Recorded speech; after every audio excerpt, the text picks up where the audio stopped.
Have you ever stood in a crowded hall, yet felt as if no one could truly see you? Have you ever labored from dawn till dusk, pushing, striving, only to watch everything crumble beneath your feet?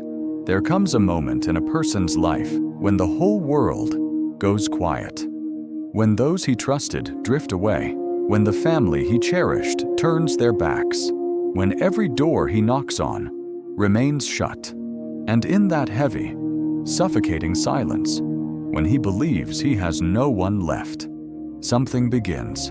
This isn't a tale about surrender. This is a tale of a man who lost everything and found himself.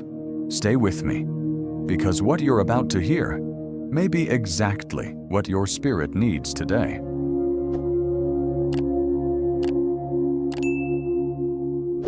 Once, in a small countryside village nestled between rolling meadows and misty pinewood hills, there lived a young man named David Paul. David was gentle, diligent, hopeful, the kind of soul who offered more than he ever kept for himself. He lived with his father in a modest stone cottage at the far end of the village. His father was a craftsman, a maker of wagons and fine wooden tools, and David learned it all at his side: how to cut oak cleanly, how to shape timber with patience, how to build things that lasted longer than the hands that made them. But one bitter winter, a fever swept through the region. Within a fortnight, David's father was gone, leaving behind sorrow and a half-finished workshop that still smelled of fresh pine. David hoped his kin would support him. After all, they were blood.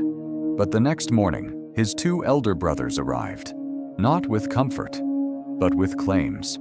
"Father's land belongs to all of us," the older brother declared sharply. "You're the youngest. You'll take the smallest share." David tried to steady his voice. "But the workshop," the second brother cut in, "will be ours. You can make do with the hunter's hut near the woods. That's all you require." And just like that, they stripped him of everything: the land, the tools, even the dignity he thought he had earned. They walked away without turning back. David moved into the tiny, crumbling hut by the forest's edge. The roof sagged, the windows rattled, the silence clawed at him. He tried reconnecting with old companions from the village, but without land, without status, without use. They faded from him like mist in the morning sun. One evening, he saw them gathered in the tavern courtyard, laughing, singing. He approached, hopeful, smiling faintly. But as soon as they noticed him, the laughter stopped. Glances shifted, bodies turned, and moments later, he was standing alone again. His chest tightened, his breath trembled. "Am I truly worth nothing?" he whispered into the cold air. That night, David sat in the dimly lit hut, the embers barely glowing, the wind whispering through the cracks. Tears slid down his face as he thought of his father. "Father, I don't know what to do. I have no one. I am no one." And then, in the stillness, something stirred within him. A whisper, soft and steady. Not from the room, but from the depth of his spirit. "You are not abandoned. I am here." David lifted his head. No one stood beside him. Yet, for the first time in weeks, he didn't feel hollow. He closed his eyes and prayed, "Lord, if you truly hear me, grant me strength, not wealth, not applause, just the strength to rise again." At dawn, David woke with tired eyes, yet a steadier heart. He looked around the broken hut and made a choice. "If no hand reaches for me, I will lift myself." He began repairing the hut, patching the roof with leftover planks, filling wall cracks with clay and straw, carving a small table using nothing but a dulled knife. The work was slow. His hands blistered. His back throbbed. Some days he nearly quit, but each time doubt whispered. He heard that quiet certainty again. "You are not alone." Weeks turned to months. The little hut transformed. Simple, sturdy, peaceful. One afternoon, as David was splitting logs, A traveling tradesman's wagon broke an axle near the forest path. Desperate, he knocked on David's door. "Please, good sir, could you mend this? I will pay handsomely." David studied the broken axle. He had no fine tools, but he had skill. And he had heart.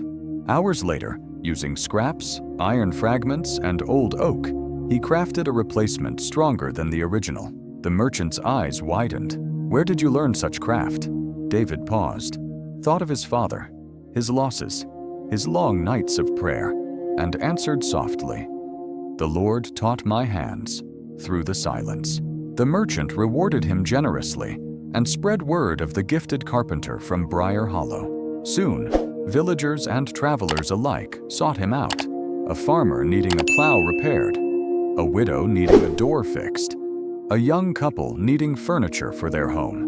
David worked quietly, faithfully, masterfully, not for glory, not for revenge, but because he had discovered something profound in loneliness. When a man has only God, he discovers his true strength.